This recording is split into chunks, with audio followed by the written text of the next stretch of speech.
Shalom semuanya. Oke, hari ini kita akan mau mendengarkan sebagian dari firman Tuhan. Sebelum saya menyampaikan firman Tuhan, mari kita bersatu dalam doa. Tuhan Yesus, terima kasih Tuhan buat penyertaan Tuhan pada kehidupan kami sepanjang hari ini. Tuhan Yesus, sebentar lagi kami akan memulaikan mendengarkan firman-Mu. Engkau berkati setiap kami, Engkau sertai kami di dalam-Mu. Kami telah berdoa Tuhan dan mengucap syukur. Haleluya, amin. Oke teman-teman, langsung saja. Tema atau yang bisa saya khotbahkan pada hari ini adalah ketulusan dalam pelayanan. Nah, ketulusan dalam pelayanan, bagaimana kita tulus, bagaimana kita sungguh melakukan sebuah pelayanan dimanapun kita melakukan pelayanan. Ada di gereja, di komunitas, bahkan di tempat-tempat yang lain. Nah, sebelum itu, mari kita lihat 1 Tesalonika pasal 2 ayat 1 sampai 12. Sini teman-teman saya nggak bacakan semua, langsung saja. Latar belakang kitab 1 Tesalonika. Nah, kitab ini ditulis oleh Rasul Paulus, ya, disebut di dalam 1 Tesalonika pasal 1 ayat 1. Kemungkinan besar Paulus dibantu oleh siapa? Silas dan Timotius. Dan penulis surat ini juga diperkirakan ditulis sekitar tahun 50 Masehi. Nah, teman-teman, di sini dikatakan bahwa surat 1 Tesalonika ini salah satu tujuannya adalah, satu penulis surat ini adalah untuk mengklarifikasikan kesalahpahaman yang muncul di antara jemaat Tesalonika mengenai kedatangan Tuhan yang kedua kalinya. Nah, Paulus juga memberikan instruksi tentang bagaimana hidup dalam kekudusan. Surat Paulus kepada jemaat di Tesalonika ini dapat dianggap tulisan Paulus yang awal, ya, tulisan Paulus yang awal di jemaat Tesalonika. Nah, Tesalonika ini adalah sebuah kota, ya, sebuah kota dalam kekaisaran Romawi, teman-teman, dalam provinsi Makedonia, ya, Makedonia di sebelah utara provinsi Akhaya. Setelah Filipi, kitab 1 Tesalonika memiliki fokus utama, yaitu salah satunya adalah pengajaran mengenai kedatangan kedua Kristus Yesus, ya. Dan di sini juga dikatakan bagaimana para pengikut Kristus harus hidup dan dalam pengharapan dan kekulusan. Melalui apa? Melalui perenaan kitab 1 Tesalonika ini, kita dapat belajar tentang pengharapan akan kedatangan Kristus yang kedua kalinya dengan menerima dorongan untuk tetap setia kepada Tuhan kita Yesus Kristus. Nah, itu salah satu, teman-teman, latar belakang 1 Tesalonika ini. Nah, lanjut saja. Tema kita tadi adalah ketulusan dalam pelayanan. Nah, apa sih pelayanan itu? Yang dimaksud pelayanan di dalam bahasa aslinya atau bahasa Yunani dapat dikatakan disebut sebagai diakonia. Kata ini berasal dari diakoneo yang berarti melayani. Ya, pelayanan atau diakonia diartikan sebagai tindakan melayani sesama manusia. Nah, diartikan di sini dikatakan bahwa tindakan kita melayani bersama-sama untuk memuliakan Tuhan, dan khususnya dalam konteks ibadah, ya, khusus di sini melayani bersama-sama itu dalam konteks ibadah, bukan melayani manusia, ya teman-teman, tapi melayani Tuhan bersama-sama. Nah, bagaimana juga di sini dikatakan bahwa khusus dalam konteks beribadah, pengabdian kepada Allah dan sesama, untuk melakukan pengabdian, untuk melakukan kemuliaan kepada Allah, untuk secara bersama-sama. Nah, 1 Tesalonika ini, teman-teman, pasal 2 ini adalah di atas perikopnya saja dikatakan pelayanan Paulus di jemaat Tesalonika. Contohnya sekarang ini kepada kita, jemaat Pasar Baru contohnya. Nah, di sini juga dikatakan jemaat yang ada di Tesalonika ini, teman-teman. Nah, langsung saja apa isi yang kita bisa belajar bersama-sama di dalam 1 Tesalonika pasal 2 ini adalah yang pertama adalah pelayanan yang tidak sia-sia dengan penuh perjuangan. Bisa kita lihat di 1 Tesalonika 2 ayat 1 sampai 3. Nah, poin yang pertama ini dikatakan bahwa pelayanan yang tidak sia-sia. Ya, pelayanan yang tidak sia-sia itu maksud apa sih? Itu dengan tercapai dengan sukses, ya, dengan penuh perjuangan, dengan penuh keberanian. Kita bisa baca di ayat yang kedua. Demikian firman Tuhan, tetapi sesungguhnya pun kami sebelumnya seperti kamu tahu, telah dianiaya dan dihina di Filipi, namun dengan pertolongan Allah kita, kami beroleh keberanian untuk memberitakan Injil Allah kepada kamu dan penuh perjuangan yang berat. Ternyata teman-teman, dikatakan di sini Rasul Paulus di sini dikatakan sudah dianiaya, sudah dihina. Di mana? Di jemaat Filipi sebelumnya.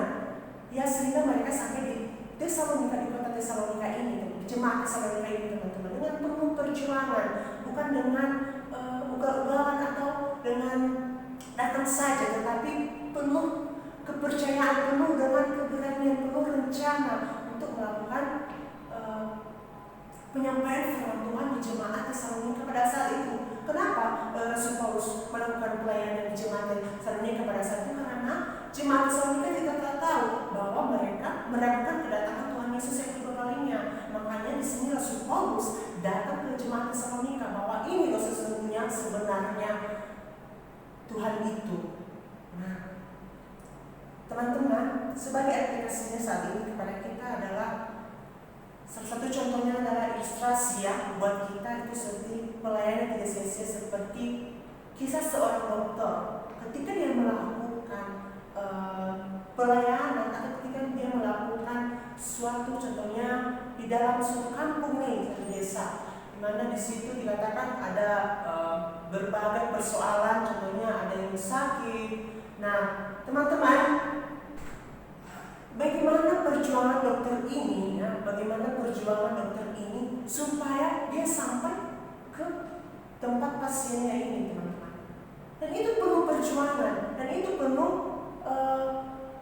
kekuatan fisik supaya sampai dengan tujuan, dengan penuh berdoa, dengan penuh kesungguh-sungguhan supaya mencapai kesuksesan itu, teman-teman. Dan beginilah ilustrasinya. Begitu juga dengan kita untuk saat ini, teman-teman. Ketika kita melakukan pelayanan, dan kita melakukan pelayanan di gereja, kita harus dengan penuh perjuangan dan dengan penuh keberanian untuk melakukan pelayanan itu. Seperti di sini, Rasul Paulus tidak pernah, di sini dikatakan tidak pernah sia-sia pelayanan Rasul Paulus. Itu salah satu contoh buat kita untuk saat ini sebagai hamba-hamba Tuhan. Ketika kita melakukan pelayanan di berbagai daerah nanti, marilah kita dengan kesungguh-sungguhan nanti kita untuk melakukan pelayanan. Itu kira-kira, teman-teman. Nah, apa sih yang bisa kita aplikasikan, yang bisa kita terapkan dalam kehidupan kita untuk saat ini? Yang pertama adalah berjuang dalam memberitakan Injil. Mungkin untuk saat ini ketika kita memberitakan Injil banyak yang menolak, ya, banyak menolak Injil itu. Tetapi dengan penuh perjuangan, dengan penuh keberanian, marilah kita mempersiapkan diri kita untuk memberitakan Injil yang benar, ya, memberitakan Injil yang benar kepada orang yang belum mendengar Injil. Mungkin mereka belum mendengar, tetapi mereka masih kurang yakin, dan kita yakini mereka bahwa Injil itu sebenarnya ini loh. Nah, mari kita melakukannya dengan penuh keberanian, dengan hati yang sungguh-sungguh, bukan dengan rutinitas atau aktivitas kita saja, aktivitas kita saja. Tetapi di sini kita harus melakukannya dengan sungguh-sungguh, teman-teman. Nah, oke, lanjut yang kedua, poin yang kedua yang bisa kita terapkan dalam hidup kita saat ini, yaitu menggunakan gereja sebagai sumber pelayanan kita. Ya mungkin untuk saat ini kita adalah di mana kita melayani adalah di gereja. Marilah kita melakukannya dengan sungguh-sungguh. Yang ketiga yang bisa kita terangkan yaitu melakukan pekerjaan pelayanan, yang melakukannya dengan sungguh-sungguh lagi teman-teman, dengan penuh keyakinan lagi. Supaya apa? Ya bukan untuk kita melakukan untuk manusia, untuk dipuji kita sendiri, bukan, tetapi kita untuk memuliakan Tuhan. Oke, lanjut. Poin yang kedua adalah Rasul Paulus menasihati jemaat di Tesalonika sebab ada ajaran yang tidak sehat. Nah ternyata teman-teman bisa kita lihat di 1 Tesalonika pasal 2 ayat 3 sampai 5. Ternyata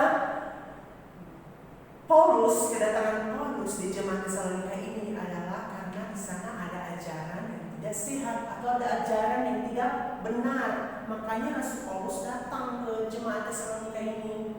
Kenapa? Karena ada ajaran yang tidak sehat di sana. Ada rasul-rasul yang ya bisa dikatakanlah mereka penyesat-penyesat. Tetapi makanya Rasul Paulus datang ke jemaat Tesalonika ini. Nah, sebagai ilustrasinya buat kita saat ini. Kenapa?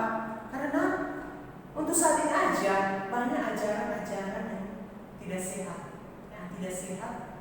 yang kita lihat di sosial media, di sosial media, bahkan secara umum saja banyak ajaran yang mungkin kita dengar tidak benar-benar dari firman Tuhan. Makanya Rasul Paulus datang di jemaat Tesalonika untuk menyampaikan bahwa memang di sana ada ajaran yang sehat. Makanya Rasul ada ajaran yang sehat. Makanya Rasul Paulus datang ke sana. Seperti kita bisa lihat di ayat yang ke-5 ini dikatakan, karena kami tidak pernah bermulut manis, hal itu kami ketahui dan tidak pernah mempunyai maksud lobah yang tersembunyi. Allah adalah saksi. Berarti di sini dikatakan bahwa Rasul Paulus tidak pernah bermulut manis untuk memuji-muji jemaat, karena di sana ajaran-ajarannya mungkin ajaran-ajarannya pujian atau berlumas. Makanya Rasul Paulus ini, kami kedatangan di sini bukan untuk melakukan kebenaran yang disampaikan oleh ajaran yang saya, tetapi kami menyampaikan firman Tuhan yang sebenarnya, walaupun menyakiti hati seseorang. Ini adalah sebenarnya yang difirmankan Tuhan, bukan ajaran itu. Makanya Rasul Paulus datang ke jemaat Tesalonika ini, ya, mereka melakukan itu untuk memuliakan Tuhan. Makanya dikatakan di sini adalah saksinya Allah, yang saksinya Tuhan, bahwa apa yang kami sampaikan ini, apa yang kami beritakan kepada kalian adalah firman Allah. Itu teman-teman. Nah, lanjut.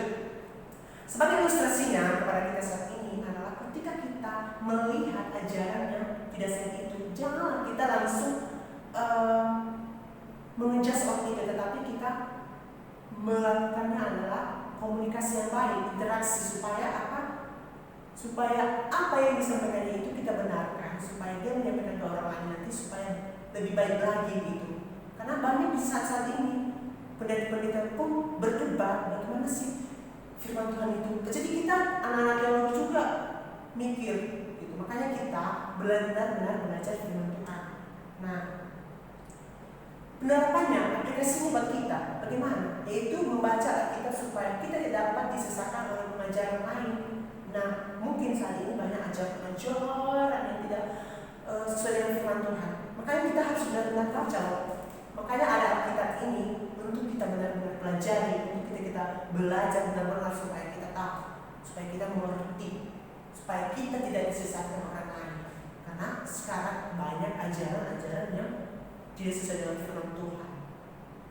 Banyak contohnya. Contohnya dikatakan di saat ini, yang contohnya ada di sosial media untuk saat ini dikatakan kalau kita berbuat baik kita akan selamat. Nah, mana ada di firman Tuhan dikatakan seperti itu? Tetapi di firman Tuhan di sini dikatakan bahwa Yesus adalah satu-satunya juru selamat. Satu-satunya keselamatan itu adalah Yesus Tuhan kita yang kita sembah, bukan untuk berbuat baik. Tidak. Makanya kita harus benar-benar mempelajari Alkitab, menafsirkan Alkitab. Yang kedua adalah menafsirkan Alkitab dan tidak lain dari konteks. Kita melihat, kita mempelajari, dan kita menafsirkan sesuai dengan yang kita pelajari, sesuai dengan konteks, bukan lain dari konteks. Karena nanti kalau kita dengar saat ini contohnya banyak pertentangan, ternyata nggak ada sebenarnya dalam Alkitab itu sebenarnya. Makanya kita harus benar-benar menggali, benar-benar mempelajari Alkitab dengan benar. Ya, oke lanjut.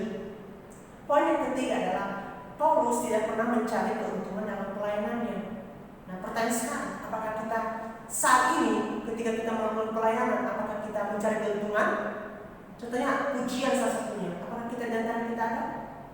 Mari kita koreksi diri kita masing-masing.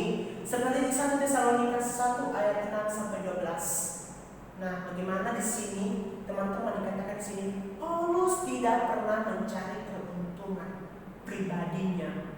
Ya, keuntungan dapat duit bukan, untuk pujian dirinya bukan. Seperti dikatakan di ayat 6, juga tidak pernah kami mencari pujian dari manusia, baik dari kami maupun dari orang-orang lain, sekalipun kami dapat berbuat demikian sebagai rasul-rasul Kristus. Nah, ternyata di sini dikatakan bahwa Rasul Paulus di sini dia tidak pernah mencari keuntungan dalam dirinya, teman-teman. Nah, sebagai kita juga harus, bagaimana kita juga melakukan pelayanan, kita tidak boleh mencari keuntungan pribadi kita masing-masing. Kita harus benar-benar sungguh-sungguh untuk melakukannya. Nah, sebagai penerapan untuk saat ini kepada kita, bagaimana sih pelayanan kita mencari keuntungan itu kita melayani di gereja, kita mencari keuntungan pribadi. Contohnya saya sekarang ini, saya melayani di sekolah minggu. Tentu saya tidak pernah mencari keuntungan di dalam pelayanan saya atau pujian, ternyata dia bisa melayani sekolah minggu, ternyata dia bisa melakukan sesuatu. Enggak, teman-teman, sini katakan kita harus melakukannya dengan sungguh-sungguh tanpa pujian atau keuntungan dari orang lain. Nah, mungkin nanti ada yang bisa saja nanti ada orang yang bilang, ih bagus loh karya kamu, bagus loh yang kamu buat ini, pelayanan kamu kok keren. Ya itu cuman cuman supaya kita lebih semangat lagi, bukan untuk menyembuhkan kita. Oke, aku hebat loh, enggak. Dan di sini kita harus benar-benar ya, bagaimana kita harus melayani dengan sungguh-sungguh. Yaitu kedua, tekun dalam melayani yang tidak bersungguh-sungguh. Dimana kita juga harus tekun. Memang tekun ini berat, tetapi kita harus benar-benar tekun ya. Nah, ini diajarkan firman Tuhan. Kita harus tekun dan apapun proses yang kita hadapi saat ini, walaupun dalam pelayanan, dalam berbagai aspek kehidupan, kita harus tekun dalam menjalaninya. Yang ketiga adalah mempunyai kasih saling mengasihi dalam sesama melayani. Ketika kita melakukan pelayanan kepada sesama kita juga tidak boleh menyakiti hati sesama pelayan kita. Itu yang bisa kita aplikasikan. Kita tidak boleh saling menjatuhkan, kita tidak boleh saling menjatuhkan. Kamu harus sebenarnya yang salah, dan kita saling membangun, dan kita harus memuliakan Tuhan. Itu yang benar sebenarnya, supaya kita sama-sama terus melayani itu. Makanya di sini katakan Rasul Paulus tidak pernah mencari keuntungan dalam pelayanannya. Salah satunya contohnya tidak pernah melakukan pelayanan yang mencari pujian dari orang lain. Itu teman-teman. Sebagai contoh buat kita saat ini, seperti mana kita teladani Paulus. Nah, oke, kesimpulannya saat ini buat kita adalah, saya merangkum semuanya bahwa 1 Tesalonika 2 ayat 1 sampai 12 ini adalah tentang pentingnya keberanian dalam berbagi Injil kepada orang, bahkan dihadapkan pada penderitaan, ujian. Rasul Paulus sebagai contoh untuk menunjukkan bagaimana ia berani membayar harga mahal, ya, termasuk ujian, kesukaran, penderitaan, aniaya untuk berbagi Injil. Nah, meskipun dihadapkan pada tantangan dan penderitaan yang berat, Paulus tetap berkobar-kobar bagi Tuhan dan berani mati demi Injil. Nah, ini menunjukkan bahwa keberanian dan berbagi Injil tidak hanya tentang kesuksesan saja, teman-teman, dalam konteks fisik, tetapi juga tentang kesuksesan dalam konteks spiritual, etis. Paulus juga menunjukkan bahwa hidup adalah Kristus dan mati adalah keuntungan. Nah, menjadi keberanian dalam berbagi Injil sebagai bagian dari kehidupan yang sejati di dalam Yesus Kristus Tuhan kita. Oke, terima kasih teman-teman. Hanya itu yang bisa saya sampaikan, firman Tuhan yang bisa saya bagikan kepada teman-teman semua sebelum kita mengakhiri firman Tuhan, sebelum kita mengakhiri khotbah pada hari ini. Mari kita baca doa. Tuhan, kami bersyukur kami telah mendengarkan sebagian dari firman-Mu. Kau berkati setiap kami yang sertai hanya dalam-Mu kami telah berdoa dan mengucap syukur. Haleluya, amin. Oke teman-teman, sekian firman Tuhan yang bisa saya sampaikan. Saya ucapkan terima kasih. Shalom.